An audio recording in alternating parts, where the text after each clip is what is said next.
E aí, tudo bem? Tudo. Beleza. Deixa eu fazer minha chamadinha aqui. Nós temos 18 amiguinhos aí. Amanda, Arthur, Evelyn, Giovana Anjos, Giovana Sena, Guilherme Oliveira, Heloísa de Paula, Isabel Leal, Isabela Costa, Isabela Ferreira, Isabela Perini, João Guirado, Laura, Lívia, Rafaela, Sofia e Thomas. Tudo bem com vocês?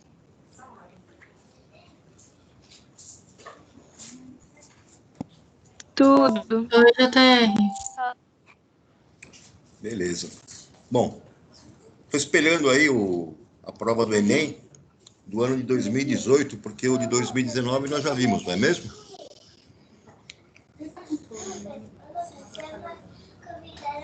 Então tá aí. A primeira questão que aparece do Enem, que foi uma prova até que relativamente no mesmo nível ao de 2019, do ano passado, né? Já aparece aqui na questão 91, que já é a primeira, tá? Então, vamos fazer a leitura dela aqui, vamos respondê-la. Ele diz aqui o seguinte, na questão 91.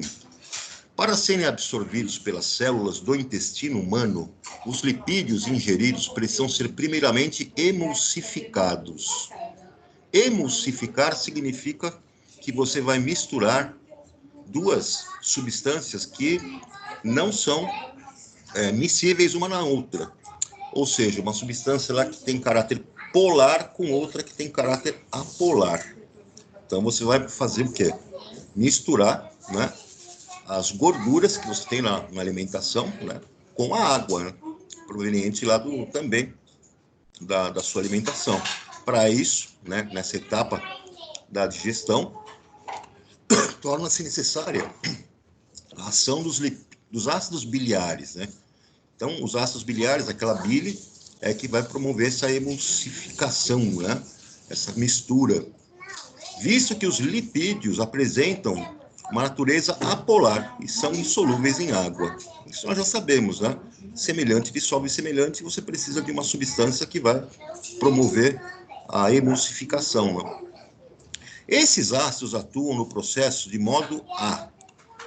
Bom, aqui, pessoal, esse conteúdo nós não chegamos ainda, mas o que nós podemos deduzir é que para você poder ter uma ação de mistura entre uma substância polar e outra que é apolar, você vai ter que precisar da ação do que nós chamamos de um detergente. Então, todo detergente faz o quê? Ele faz uma ponte, é uma molécula que é anfifílica, de fato, e ele faz uma ponte entre a molécula de gordura e as moléculas de água, promovendo, então, né, essa mistura que acontece aí nos nossos, o nosso ácido biliar, né, quando você faz o processo de digestão. Então, essa alternativa B é a correta. A alternativa A, hidrolisar lipídios, não tem nada a ver, porque isso aqui é reação química. Você vai entrar com uma... Os anfifílicos não tem nada a ver também, porque os lipídios continuam com seu caráter apolar, eles só vão ser removidos, só vão ser misturados com a água. Promover secreção de lipases, nada a ver, lipase é uma enzima que vai quebrar, né, as moléculas dos lipídios. Estimular o trânsito intestinal dos lipídios, nada a ver, a função mesmo dos ácidos biliares é fazer a mistura, né, permitir a mistura dos lipídios com os líquidos que contêm água lá no processo de digestão. Tranquilo, pessoal? Sim.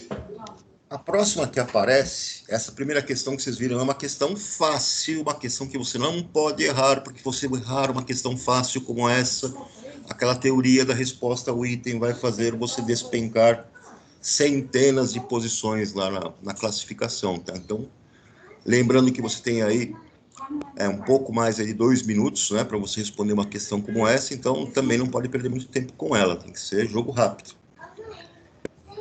Questão 94 é a próxima que aparece aqui de química. Deixa eu mostrar aqui para vocês. É outra questão fácil, que é só leitura e tem que ter um certo conteúdo lá a respeito de substâncias inorgânicas. Então, aqui na 94, ele fala o seguinte: a identificação de riscos de produtos perigosos para o transporte rodoviário é obrigatória e realizada por meio da sinalização composta por um painel de segurança, de cor alaranjada, e um rótulo de risco. As informações inseridas no painel de segurança e no rótulo de risco, conforme determina a legislação, permite que se identifique o produto transportado e os perigos a ele associados. A sinalização é mostrada e identifica uma substância que está sendo transportada em um caminhão. Então está aqui a plaquinha, né, com os códigos, né? Os 3 algarismos da parte superior do painel indicam o número de risco, tá aqui. E o número 268 indica tratar-se de um gás. Então, o primeiro número é 2, tóxico, o segundo número é 6, e corrosivo, o terceiro número é 8. Os 4 dígitos da parte inferior correspondem, né, ao número ONU, que identifica o produto transportado. Isso aqui vai ter uma ficha de identificação de substância química, né? Isso aqui, então, tem uma classificação da ONU que descreve todas as características desse produto. Então, vejam lá. Considerando a identificação apresentada no caminhão, o código 1005 corresponde a qual substância? Então, ele coloca aqui 5 substâncias para nós. Vou começar daqui de baixo. Será o dióxido de carbono? Não, o dióxido de carbono, ele não é, apesar de ser um gás, ele não é tóxico e nem corrosivo. Senão, quando a gente respirasse aí, no processo de exalar gás carbônico, estava corroendo os nossos pulmões, nossa boca, né? Nada a ver. Gás carbônico não é tóxico e nem corrosivo. Propano.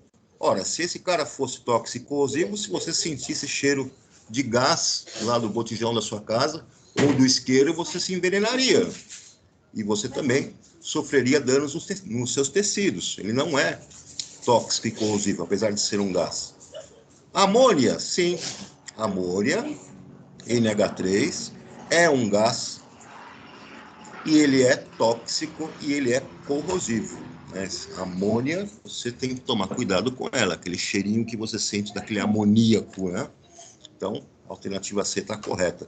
Gás nitrogênio nada a ver, porque senão você estaria respirando aí no ar, tem gás nitrogênio, você teria morrido. Eteno ou etileno também não tem nada a ver, é um gás que não causa nenhum tipo de dano, é o gás que está presente aí no processo de amadurecimento das frutas. Portanto, alternativa C. Tempo para responder isso aqui, pessoal, é o tal negócio, tem todo aquele texto que você tem que ficar lendo, e aí quando você vai aqui para suas respostas, tem que tentar ganhar o máximo de tempo com isso, é questão fácil, não pode errar, tem que tirar do caminho de imediato. Beleza?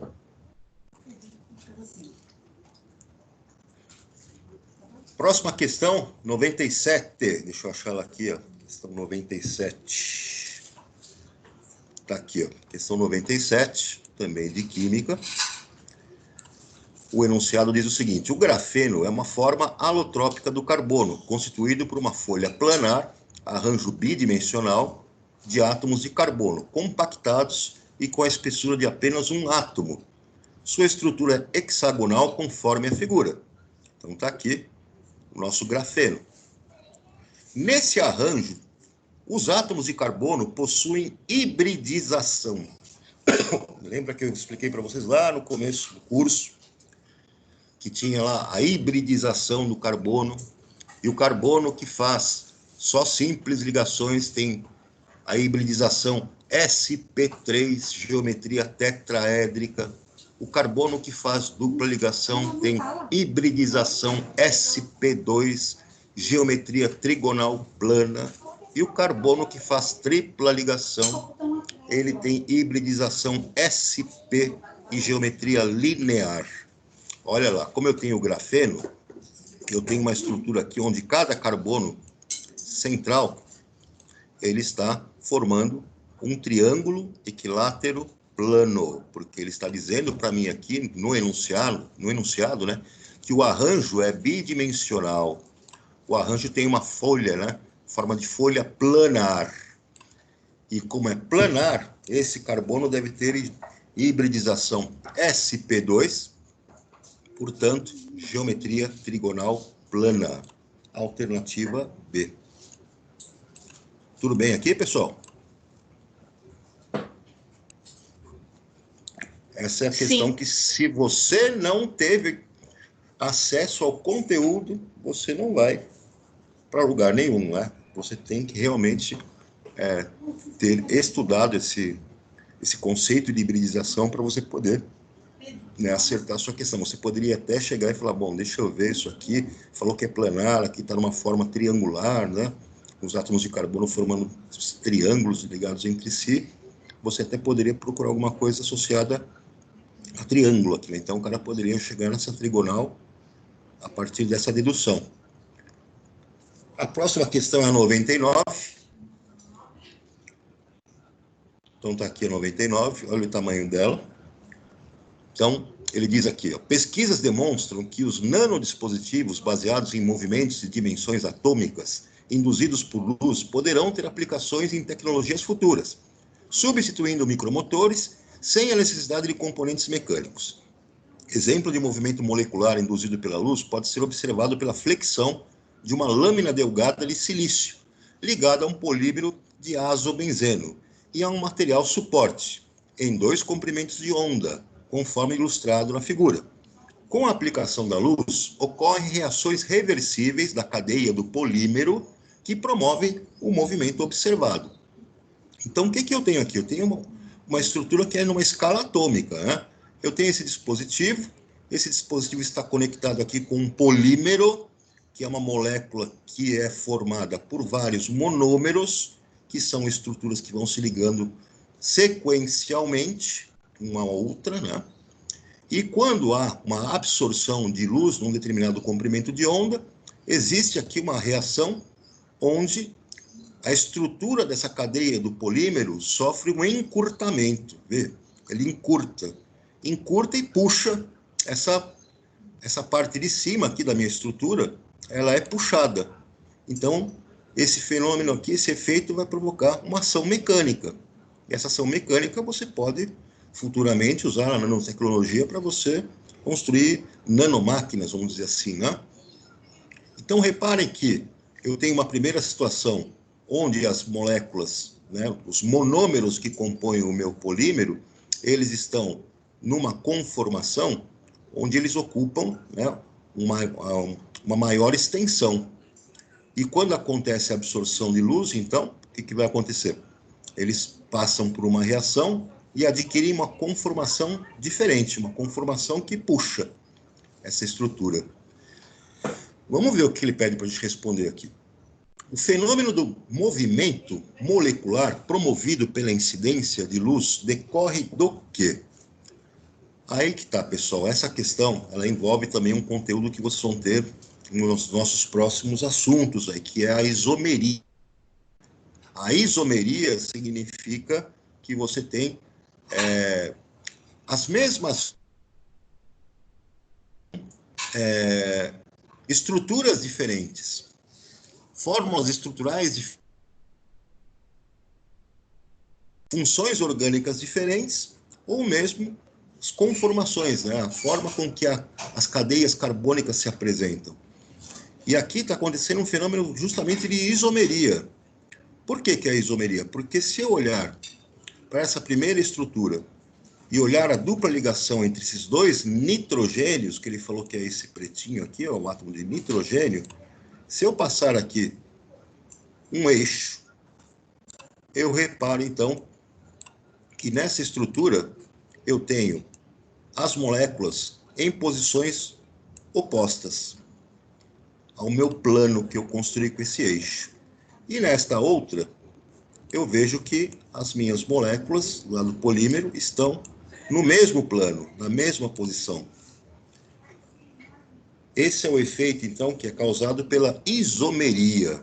Então, o processo que aconteceu aqui é de isomerização das duplas ligações entre os nitrogênios, sendo a forma cis do polímero mais compacta que a trans. De fato, essa é a configuração cis.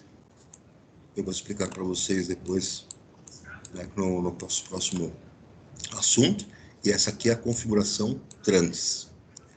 Sendo que a configuração cis, né, essa configuração é mais compacta do que a trans é menos compacta, por isso que puxa o dispositivo aqui para baixo.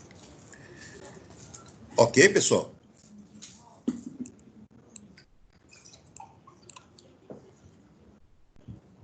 Então, questão 99. Próxima, questão 100 também. Uma questão de química que está envolvendo aí termoquímica. Essa aqui você vai gastar um pouquinho mais de tempo, porque precisa fazer uns cálculos, né? Então, o que ela diz aqui? O carro flex é uma realidade no Brasil. Esses veículos estão equipados com motor que tem a capacidade funcional, né, com mais de um tipo de combustível. No entanto, as pessoas que têm esse tipo de veículo, na hora do abastecimento, têm sempre a dúvida: álcool ou gasolina? Para combustíveis, realizou-se com um veículo flex, consumindo 40 litros de gasolina no percurso. E no percurso de volta, que consumiu 40 litros de gasolina na ida, né? E no percurso de volta ele colocou etanol.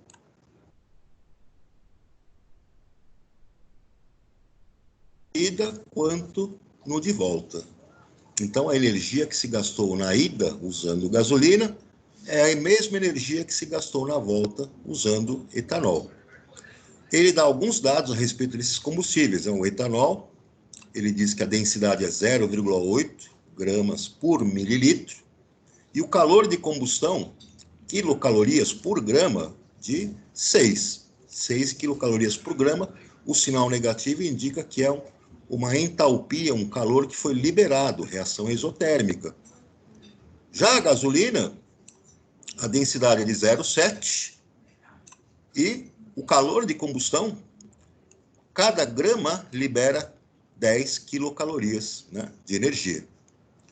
Aí ele pergunta: o volume de etanol combustível em litro consumido no percurso de volta é mais próximo de quanto? Bom, é o seguinte: primeira informação, falou que a quantidade de energia que se gasta na ida e na volta, independente do combustível, é a mesma. Então, também disse que se consumiu 40 litros de gasolina. Sabendo o volume de gasolina que foi consumido e sabendo a densidade da gasolina, dá para você descobrir, né, qual que foi a nossa massa de gasolina consumida. Sabendo a massa de gasolina consumida, eu faço o quê? Calculo a energia que foi gasta no percurso de ida. Porque eu sei que cada grama de gasolina libera 6 quilocalorias. E se eu calcular a massa de 40 litros de gasolina, eu descubro quanta energia que foi consumida. Com essa energia que foi consumida, eu calculo na volta. Na volta eu vou fazer o quê? Pego a mesma energia, sei que o etanol libera, né, 10 quilocalorias por grama queimado, descubro qual é a massa desse etanol e depois, com a densidade, eu descubro qual é o volume consumido. Eu vou abrir aqui para vocês os cálculos, né, mais precisos. Deixa eu ampliar aqui. Por aqui um pouco maior, tá aí. Então tá aí o nosso primeiro passo, né? Vamos descobrir a massa de gasolina. Opa. Deixa eu voltar aqui. A gente descobre aqui, então, qual que é a massa de gasolina que foi utilizada na ida. A massa de gasolina é a densidade vezes o volume da gasolina. A massa de gasolina, então, é a densidade da gasolina, 0,7 gramas por mililitro. E eu tenho 40 litros de gasolina que foram consumidos no tanque. 40 litros de gasolina corresponde a 40 mil ml. Eu multiplico por 1000, tem que passar para ml, para eu eliminar, né, na conversão de litro para ml. E aí eu vou ter 28 mil gramas de gasolina consumidos na ida. Segundo passo, eu sei que 1 grama de gasolina libera 10 quilocalorias. Como eu consumi 28 mil gramas, a quantidade de energia que vai ser liberada vai ser X. Resolvendo a regra de 3, 280 mil quilocalorias liberadas. Terceiro passo, eu sei que 1 grama de etanol libera 6 quilocalorias. Para liberar 280 mil quilocalorias, que é a mesma energia da gasolina, eu vou precisar de uma massa de etanol de Y. Resolvendo a regra de 3, eu chego em 46 mil 666 gramas de etanol. Quarto passo, eu sei que a densidade do etanol é de 0,8 gramas por ml. E eu sei, então, que a massa de etanol que eu vou precisar na volta, 46.666 gramas. Resolvendo para o volume, né, a forma da densidade é igual a massa dividido pelo volume, é só rearranjar a equação, eu acho um volume de 58,3 ml. Aliás, 58.333 ml. Passando isso para litros, basta dividir por 1.000, 58,3 litros, ou seja, 58 litros, alternativa D.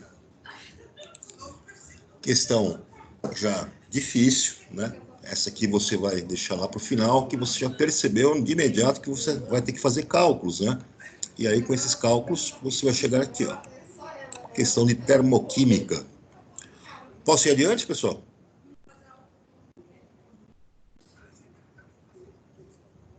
Alô? Pode. Pode sim. Já vem a questão 101 na sequência, né? Então, está aqui a questão 101. As abelhas utilizam a sinalização química para distinguir a abelha rainha de uma operária, sendo capazes de reconhecer diferenças entre moléculas. A rainha produz o sinalizador químico conhecido como ácido 9-hidroxidec-2-enoico, enquanto as abelhas operárias produzem o ácido 10-hidroxidec-2-enoico.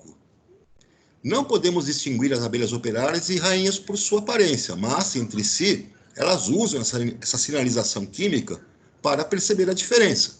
Pode-se dizer que vem por meio da química. As moléculas dos sinalizadores químicos produzidas pela abelha rainha e operária possuem diferença no quê? Bom, gente, aqui é o seguinte. Diz que uma é um ácido 9-hidroxidec-2-enoico. Então, essa molécula deve ter aqui, na cadeia principal, 10 carbonos de DEC, né? No carbono 2, uma dupla ligação. 9, esse 9-hidroxi, quer dizer que tem no carbono 9 uma hidroxila, um OH. Enquanto que o ácido 10-hidroxi-2-enoico difere da primeira somente pela posição dessa hidroxila, que está no carbono 10. Esse tipo de coisa que acontece na química é um tipo de isomeria também, chamada de isomeria de posição, quando eu tenho carbônica. Eu vou mostrar para vocês aqui como que isso ocorre, e também é um assunto que nós vamos, né, estar vendo lá no nosso próximo episódio de isomeria. Então, dá uma olhada aí nos dois. Aqui eu tenho o ácido 9-hidroxidec-2-enoico, então cadeia carbônica com 10 carbonos, é um ácido carboxílico, tem a carboxila aqui na extremidade da cadeia. Está dizendo que no carbono 2 tem uma dupla ligação, esse EN, então aqui no carbono 2, carbono 1, carbono 2, dupla ligação. E está dizendo que no carbono 9 tem um grupo hidroxi. Olha aqui, então, no carbono 9, o nosso OH, onde é que ele está? Onde é que está a nossa hidroxila? E na outra, eu tenho a mesma estrutura de cadeia carbônica, com 10 carbonos, ácido carboxílico. Carbono 1, carbono 2, eu tenho a dupla ligação entre eles. No entanto, a hidroxila não está mais no carbono 9, sim no carbono 10. Essas estruturas, então, são isômeros de posição. O que muda entre eles? As suas fórmulas estruturais. Tem uma pequena diferença nas fórmulas estruturais que vão ocasionar, então, funcionalidade química diferente. Voltando lá. Então, aqui, pessoal, alternativa A, fórmula estrutural. Tudo bem, turma? Tudo certo. Questão fácil também. É uma questão que você já tiraria do caminho rapidamente aqui, tá? A próxima de química aqui é a questão 104. Vamos lá ver a 104. Onde é que ela está? Onde é que ela está? Olha o tamanho desse texto. Bom, de qualquer maneira, é uma questão que envolve leitura e interpretação do texto. Porque ele não está pedindo coisa muito relacionada aí a fórmulas, a estruturas, a cálculos, né? E mais a própria leitura do texto, né? É interpretação, na verdade. Então, ele fala que o alemão Fritz Haber recebeu o Prêmio Nobel de Química em 1918 pelo desenvolvimento de um processo viável para a síntese da amônia, NH3. Em seu discurso de premiação, Haber justificou a importância do feito dizendo que, desde a metade do século passado, tornou-se conhecido que um suprimento de nitrogênio é uma necessidade básica para o aumento das safras de alimentos. Entretanto, também se sabia que as plantas não podem absorver o nitrogênio em sua forma simples, que é o principal constituinte da atmosfera. Elas precisam que o nitrogênio seja combinado para poderem assimilá-lo. Aí ele diz aqui, economias agrícolas basicamente mantêm o balanço de nitrogênio ligado. No entanto, com o advento da era industrial, os produtos do solo são levados de onde cresce a colheita para lugares distantes, onde são consumidos, fazendo com que o nitrogênio ligado não retorne à terra da qual foi retirado. Isso tem gerado a necessidade econômica mundial de abastecer o solo com nitrogênio ligado.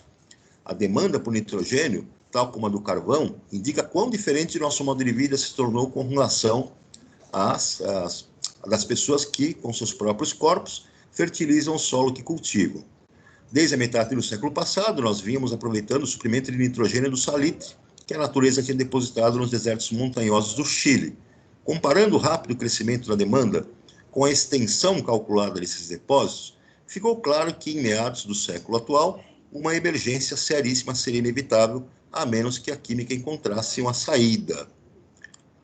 De acordo com os argumentos de Haber, qual fenômeno teria provocado o desequilíbrio no balanço do nitrogênio ligado?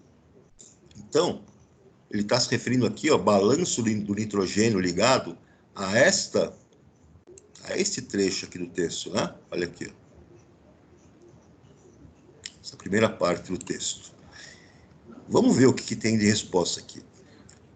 Alternativa A, o esgotamento das reservas de salitre do Chile, no Chile, né? Ele não falou nada de esgotamento. Ele não citou isso de maneira direta no texto. Só disse que faça um cálculo entre o que há de depósitos e o que há de demanda, e que uma emergência vai aparecer.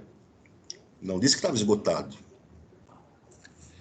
O aumento da exploração de carvão vegetal e carvão mineral, nada a ver, isso aqui não está relacionado com a fixação do nitrogênio. Ele usou como uma analogia, né? A redução da fertilidade do solo nas economias agrícolas, não foi isso. Ele precisa ter solos mais férteis, porque você está produzindo em locais onde não se está consumindo. D. A intensificação do fluxo de pessoas do campo para as cidades. Opa, agora nós já estamos começando a chegar a uma coisa que realmente tem sentido. De fato, há um fluxo de pessoas do campo para as cidades, você tem uma maior demanda, um maior consumo nas cidades, as regiões agrícolas já não conseguem fazer, né, o seu trabalho de fertilização de maneira convencional, como ele estava citando aqui no texto, e, de fato, isso cria uma pressão que vai se tornar uma emergência para que você faça a fixação do nitrogênio a partir de outros métodos, outras técnicas. Então, a D está associada com o que está escrito lá no texto. A necessidade de das plantas, né, absorverem sais de nitrogênio disponíveis no solo, não é esse o problema. O problema, ele estava associando o problema ao desequilíbrio no balanço do nitrogênio ligado. Portanto, pessoal, questão relativamente fácil, mas que é só de leitura, né, e interpretação aí do texto. Tudo bem até aqui?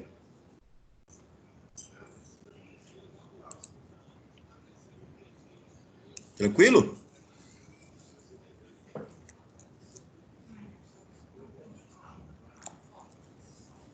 Questão 107, a próxima aqui. 107, está aqui. Então tá lá. Companhias que fabricam jeans usam cloro para o clareamento, seguido de lavagem. Algumas estão substituindo o cloro por substâncias ambientalmente mais seguras, como peróxidos, que podem ser degradados por enzimas chamadas peroxidases. Pensando nisso, pesquisadores inseriram genes codificadores de peroxidases em leveduras cultivadas nas condições de clareamento e lavagem do jeans, e selecionaram as sobreviventes para a produção dessas enzimas. Vamos lá para cima. Nesse caso, o uso dessas leveduras modificadas objetiva o quê? Bom, pessoal, se eu estou produzindo aí leveduras que fazem a síntese, produzem lá peroxidases, e essas peroxidases, né, vão ser utilizadas aí no processo de clareamento, voltando lá no texto, né, porque elas sendo usadas no processo de clareamento, elas vão então fazer com que você troque o cloro por esses peróxidos. Você não vai precisar do cloro. E o cloro, ele é um poluente, ele é um agressor ambiental. Se você trocar o cloro por peróxidos, e esses peróxidos que podem ser degradados por enzimas, esse peróxido, uma vez degradado pelas enzimas, não vai parar no ambiente e vai ser menos agressor ao meio ambiente. Então, das alternativas que nós temos aqui, o uso dessas leveduras vai ter o objetivo do quê, então? Você vai observar aqui, ó, reduzir a quantidade de resíduos tóxicos nos efluentes da lavagem. Faz sentido, né? Você tem, né? Esse é o seu objetivo. Senão, para que você ia trocar o cloro lá por as suas peroxidases lá, né? Não tem sentido. Você vai, então, usar peróxidos, produzir essas peroxidases e você vai diminuir os efeitos, né, tóxicos, né, nos efluentes lá do processo de lavagem, lá no branqueamento do jeans. As outras alternativas não tem nada a ver, né? Não disse nada de eliminar a necessidade de tratamento de água, continua usando água. Elevar a capacidade de clareamento dos jeans, não falou nada de aumentar ou não a capacidade de clareamento. Aumentar a resistência dos jeans a peróxidos, não é isso que disse, queria simplesmente trocar o cloro, né, pelos peróxidos. Associar a ação bactericida ao clareamento, alguém falou que ia atuar em bactérias aqui para poder fazer o clareamento? Nada a ver. Então, outra questão fácil, questão só de leitura do texto, né, tendo uma boa interpretação aí. Questão 108, uma questão de termoquímica, também já tem um nível que é mais difícil, vai envolver cálculos, então você, dentro daqueles critérios de questões que são fáceis, médias e difíceis, pode deixar ela para o final, porque você vai fazer algumas contas. Então ele fala aqui, ó, por meio de reações químicas que envolvem carboidratos, lipídios e proteínas, nossas células obtêm energia e produzem gás carbônico e água. A oxidação da glicose no organismo humano libera energia conforme ilustra a equação química, sendo que aproximadamente 40% dela é disponibilizada para atividade muscular. Então a equação química balanceada diz que a glicose, C6H12O6, reage com o gás oxigênio, 6O2, para formar 6 mol de gás carbônico e 6 mol de água líquida. E deu a entalpia desta reação de combustão, ΔH de combustão, menos 2.800 kJ. Sinal negativo porque a reação é exotérmica. Considere as massas molares em grama por mol do hidrogênio, 1, do carbono, 12, e do oxigênio, 16. Aí ele vem aqui, ó. Na oxidação de 1 grama de glicose, a energia obtida para atividade muscular em kJ é mais próxima de quanto? Como que eu vou fazer esse cálculo, então? Eu vou observar o seguinte. Se eu tenho a reação de 1 mol de glicose, quando eu reajo 1 mol, que o coeficiente estequiométrico é 1 mol, eu vou liberar 2.800 kJ. Eu vou converter a quantidade de matéria de 1 mol em massa, em gramas. E para isso eu vou usar as massas molares dos elementos.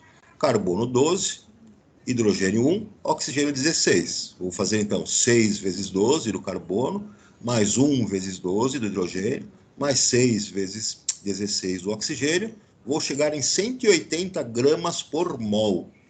Ou seja, cada mol de glicose tem uma massa de 180 gramas. Então, eu já sei que 180 gramas de glicose liberam 2.800 kJ. Se eu usar 1 grama, qual vai ser a energia liberada? X. Calculo quanto vale esse X. Mas não esqueço que falou que o corpo, né, vai usar 40% dessa energia. Então, eu vou aplicar 40% no resultado desse cálculo e vou chegar na minha resposta. Para vocês verem, então, de maneira ilustrada como que isso aconteceu no cálculo.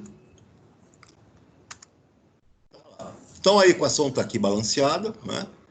1 mol de glicose libera 2.800 kJ. Então, temos essa informação. A massa molar da glicose, qual é a massa em gramas de 1 mol de glicose? Então, eu tenho 6 carbonos, 6 vezes 12, para cada carbono, né? Que tem 12 gramas por mol. Aí eu tenho 12 hidrogênios na fórmula, então 12 vezes 1, cada hidrogênio tem 1 grama por mol. Mais 6 vezes 16, porque eu tenho 6 oxigênios, cada um com massa molar de 16 gramas por mol. Faço a somatória e chego em 180 gramas por mol. Então, eu vejo que se 1 mol de glicose libera 2.800 kJ, 1 mol de glicose tem 180 gramas em massa. Logo, 180 gramas de glicose liberam 2.800 kJ. 1 grama, que veio lá do enunciado, vai liberar X. Resolvendo a regra de 3, eu chego em 15,5 kJ. Lembrando que ele disse no enunciado que apenas 40% da energia é disponibilizada para atividade muscular. Se 15,5 kJ, que é liberado lá no 1 grama, corresponde a 100% da energia, os 40% disponíveis corresponderão a Y. Então, eu resolvo a regra de 3 e chego em Y igual a 6,2 kJ. O que confere, então, resposta lá na alternativa A, 6,2 kJ. Tudo bem aqui, pessoal? Tudo bem. Vamos adiante, a próxima questão de química, 111. Então, a 111 é uma questão que vocês vão amar. Amar. Olha aqui. Então, questão 111, né? Fala que a hidroxilamina NH2OH é extremamente reativa em reações de substituição nucleofílica. Assunto que vocês vão estudar lá na parte de reações orgânicas. Justificando sua utilização em diversos processos. A reação de substituição nucleofílica entre o anidrido acético e a hidroxilamina está representada aqui embaixo. Então, vejam, acompanhem aqui comigo que eu tenho o anidrido acético, esse primeiro carinha aqui, a hidroxilamina, e eu tenho duas situações aqui, né? Duas situações que podem acontecer nessa reação. Formação, né, de dois produtos aqui, um é o produto A e outro é o produto B.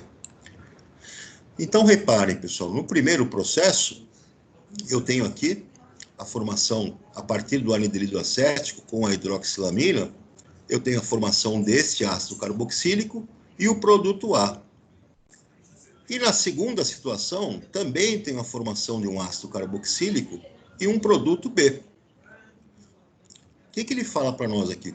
O produto A é favorecido em relação ao produto B, por um fator de 10 elevado à quinta potência.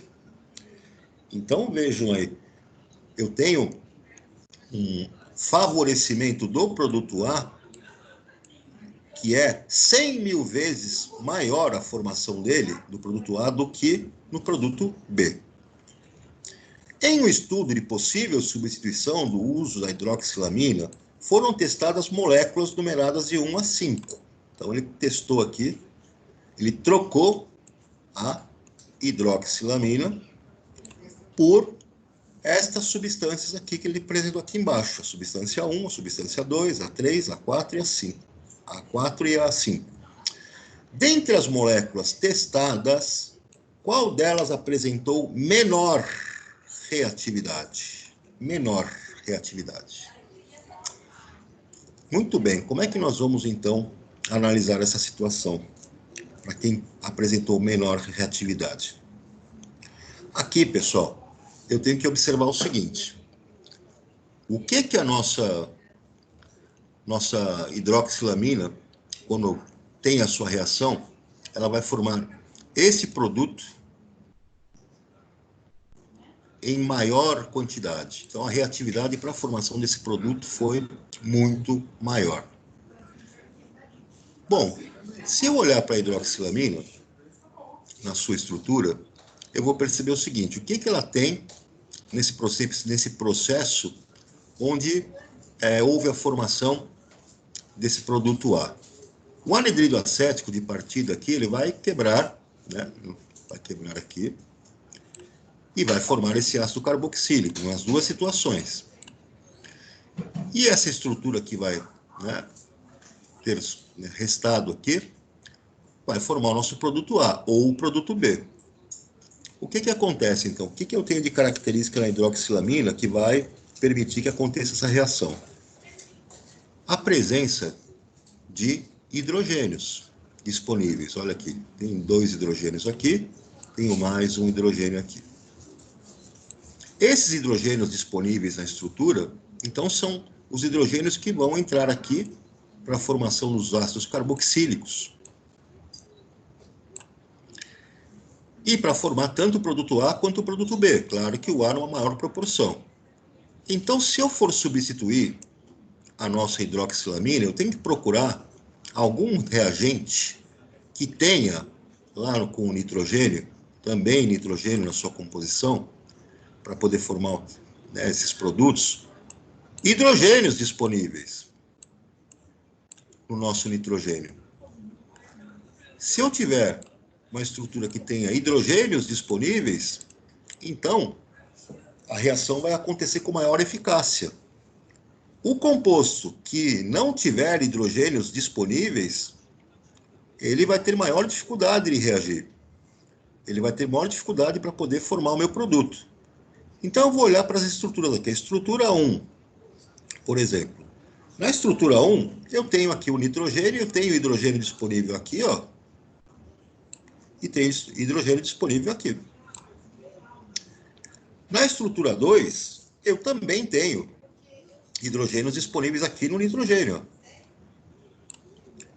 Na estrutura 3, olha aqui também, hidrogênio disponível. Na estrutura 5, também tem hidrogênio disponível. Agora, na estrutura 4, percebam que aqui eu não tenho. Aqui eu tenho carbono, e aqui eu tenho carbono, e aqui eu tenho carbono.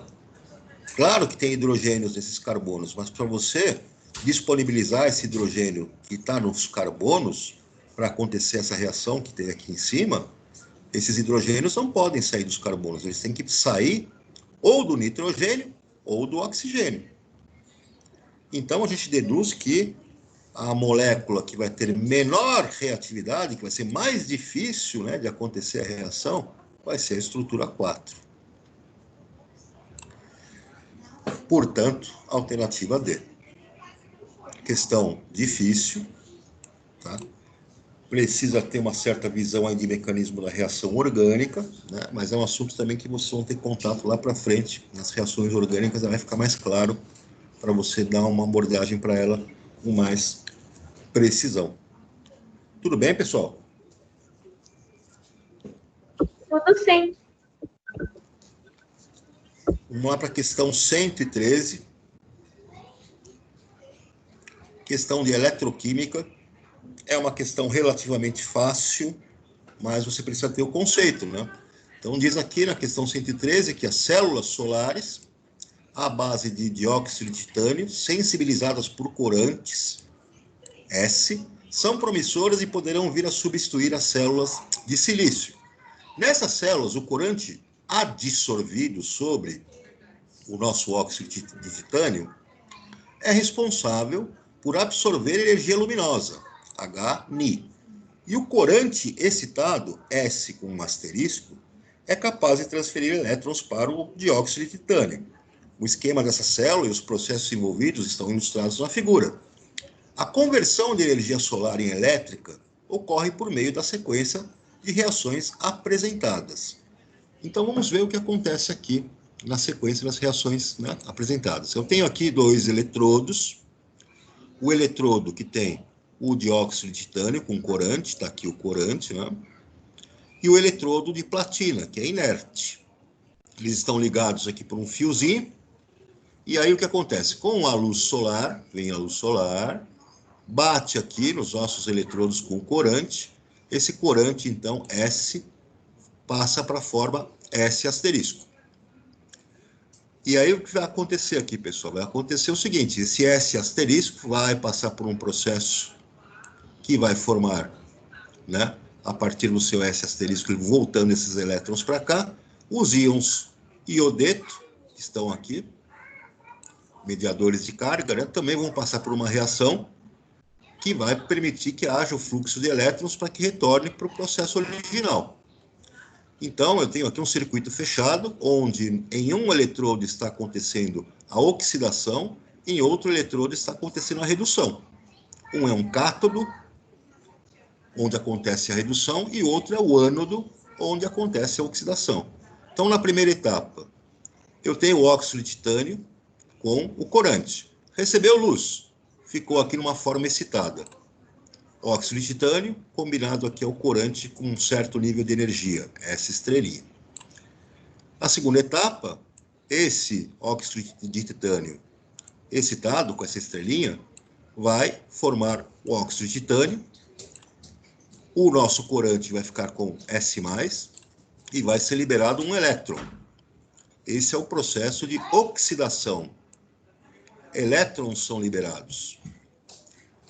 Aí eu tenho uma terceira etapa, onde o óxido de titânio, né, vai interagir aqui, ó, com os íons iodeto e vai formar aqui o óxido de titânio regenerado. Veja que ele vai voltar aqui para a condição inicial dele. E vai formar meio mol de íons triiodeto. Esses íons triiodeto vão ganhar esses elétrons que saíram aqui na etapa 2 e vão ser reduzidos, né, a íons iodeto. Então, é um ciclo fechado de processos de oxidação e redução. Ele pergunta aqui, a reação 3 é fundamental para o contínuo funcionamento da célula solar? Pois, a reação 3, por que ela é fundamental, então, gente? Olha só, o que ela está fazendo aqui? Ela está regenerando... Aqui, ó. Opa.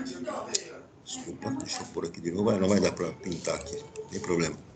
A reação 3, ela vai estar regenerando o nosso óxido de titânio e o próprio corante. Isso aqui tem que ser regenerado para voltar para a etapa inicial e recomeçar todo o processo.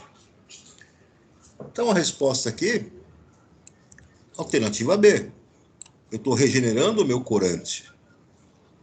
A etapa 3, ela não é importante, como no item aqui, reduzir os íons I- a I3-. Na verdade, isso aqui, ó, é o contrário. Os íons I3- estão sendo reduzidos a I-. É o contrário. C, garante que a reação 4 ocorra? Não é isso que está acontecendo. Não vai garantir que a reação 4... Ela pode até garantir que a reação 4 ocorra, mas se você não regenerar o seu óxido de titânio, o processo vai parar, vai ser descontínuo. Promove a oxidação do corante. Quem está sofrendo oxidação no corante aqui é a etapa 2, né? Não é a etapa 3. Transfere elétrons para o eletrodo de óxido de titânio? Também não. Não é isso que está acontecendo. A etapa 3 está regenerando, né, o nosso óxido de titânio com o corante. Então, alternativa aqui, correta, alternativa B. Tudo bem até aqui, turma?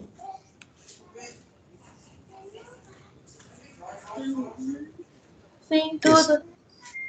Questão 116 é a próxima aqui. Questão também fácil, tá? Vou tirar do caminho logo. Fala o seguinte. O sulfeto de mercúrio foi usado como pigmento vermelho para pinturas de quadros e murais. Esse pigmento, conhecido como vermilion, escurece com o passar dos anos, fenômeno cuja origem é alvo de pesquisas. Aventou-se a hipótese de que o vermilion seja decomposto sob a ação da luz, produzindo uma fina camada de mercúrio metálico na superfície. Essa reação seria catalisada por íon cloreto presente na umidade do ar. Segundo a hipótese proposta, o íon cloreto atua na decomposição fotoquímica do vermilion, fazendo o quê? O próprio texto já disse aqui, ó. A reação seria catalisada pelo íon cloreto. O íon cloreto está catalisando essa reação. E o que é que faz um catalisador? Aumenta a velocidade da reação. Como que ele aumenta a velocidade da reação? Diminuindo a energia de ativação. Esse é o efeito da catálise. Vimos isso ano passado lá em cinética, né? Então, o efeito dele é de catalisador, e todo catalisador diminui a energia de ativação da reação, aumentando a velocidade da reação. Tudo bem, turma?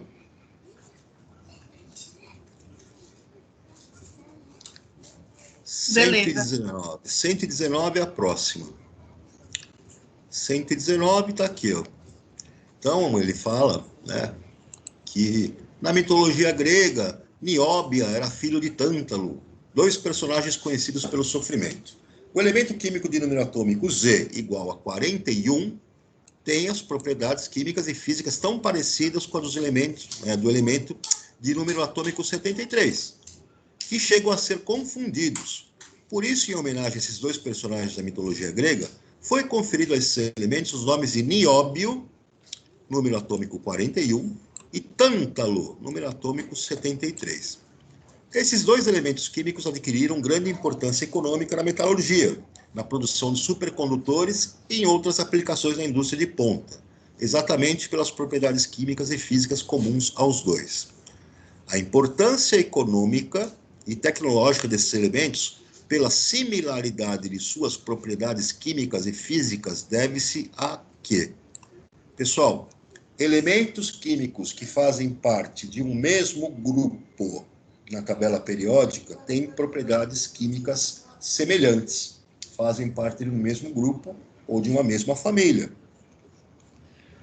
Quando que eles estão dentro de um mesmo grupo, fazem parte de um mesmo grupo, na coluna da tabela periódica? Quando, na distribuição eletrônica deles, eles tiverem a mesma quantidade de elétrons, né, de valência, de elétrons no nível, na camada eletrônica mais externa.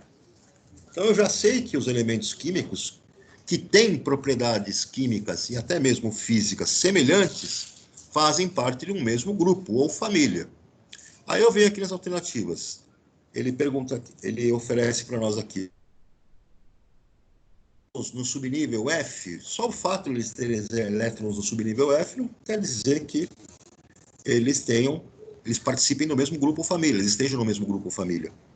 Serem elementos de transição interna, o fato de eles serem elementos de transição interna também não quer dizer que eles tenham a mesma propriedade química e física, porque eles podem não ser do mesmo grupo ou família. Pertencerem ao mesmo grupo na tabela periódica? Isso sim, porque se os elementos estão no mesmo grupo ou família, têm propriedades químicas e físicas semelhantes, como ele se referiu ao tântalo e ao nióbio. Então, a alternativa C está correta. Item D, terem seus elétrons mais externos nos níveis 4 e 5, respectivamente? Não é o fato de os elétrons estarem mais externos nos níveis que vão conferir características similares. É o fato deles pertencerem ao mesmo grupo ou período. Estarem localizados na família dos alcalinos terrosos e alcalinos, respectivamente? Não. Primeiro que eles têm que estar na mesma família ou grupo. Segundo que eles não são metais alcalinos nem alcalinos terrosos. Eles são metais lá de transição, né? Eles estão lá para a parte do meio da tabela periódica. Então, a alternativa aqui correta, alternativa C. Questão fácil para se responder rápido também. Nem precisava fazer a distribuição eletrônica aí, seguindo o diagrama lá de Linus Pauling, tá? Só na leitura aí do enunciado e sabendo que os elementos que estão pertencendo ao mesmo grupo ou família têm propriedades químicas e físicas semelhantes. Próximo aqui é o 122, deixa eu ver, 122. Aqui. a leitura diz que alguns materiais sólidos são compostos por átomos que interagem entre si, formando ligações que podem ser covalentes, iônicas ou metálicas. A figura apresenta a energia potencial de ligação em função da distância interatômica em um sólido cristalino. Analisando essa figura, observa-se que na temperatura de 0 Kelvin, a distância de equilíbrio da ligação entre os átomos R corresponde ao valor mínimo de energia potencial. Acima dessa temperatura, a energia térmica fornecida aos átomos aumenta sua energia cinética e faz com que eles oscilem em torno de uma posição de equilíbrio média, círculos cheios, que é diferente para cada temperatura. As distâncias de ligação podem variar sobre toda a distância de ligação pode variar sobre toda a extensão das linhas horizontais identificadas com o valor de temperatura, T1 a T4, temperaturas crescentes. Então, vejam aqui. Pergunta para nós, a partir do gráfico, né? O deslocamento observado na distância média revela o fenômeno do quê? Bom, primeira coisa, pessoal, aqui eu tenho átomos que estão ligados, tem uma ligação acontecendo entre eles. Então, essa ligação entre eles tem um ponto de equilíbrio que é chamado aqui no gráfico de R0, a distância média, né? Essa energia de ligação, então, na temperatura de 0 Kelvin, aqui embaixo, representa, então, o valor, vamos dizer assim, de estabilidade.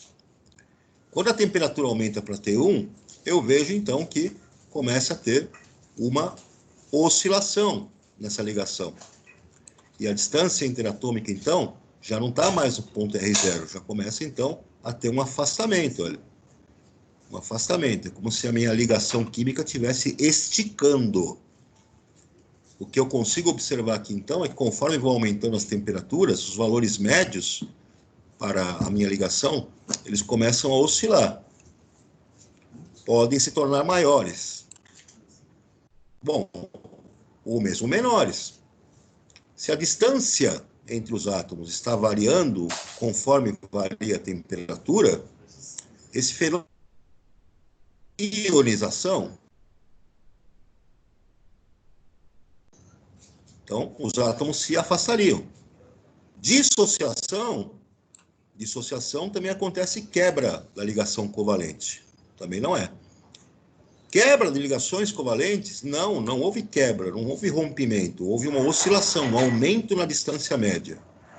Formação de ligações metálicas, mas o que tem a ver formar ligação metálica com aumento ou oscilação na distância média? Esse fenômeno, pessoal, é de dilatação. Vejam que é dilatação porque está acontecendo pelo aumento de temperatura. E sabemos que os sólidos, né, e os líquidos também, quando tem um aumento de temperatura, acontece a dilatação, aumento do volume desse material. E isso está acontecendo porque a distância entre os átomos que compõem esse material, essa substância, que estão ligados entre si, essa distância, né, de oscilação entre eles, média, fica maior. Então, é o fenômeno da dilatação. Tudo bem até aqui, pessoal?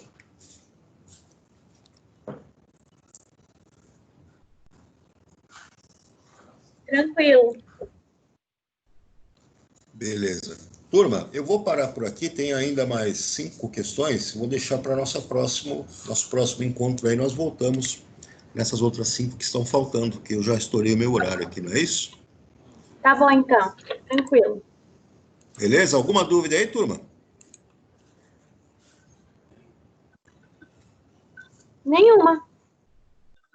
Maravilha, então. Pessoal, um abração aí para todos, fiquem com Deus, se cuidem e até o nosso próximo encontro, na sexta-feira.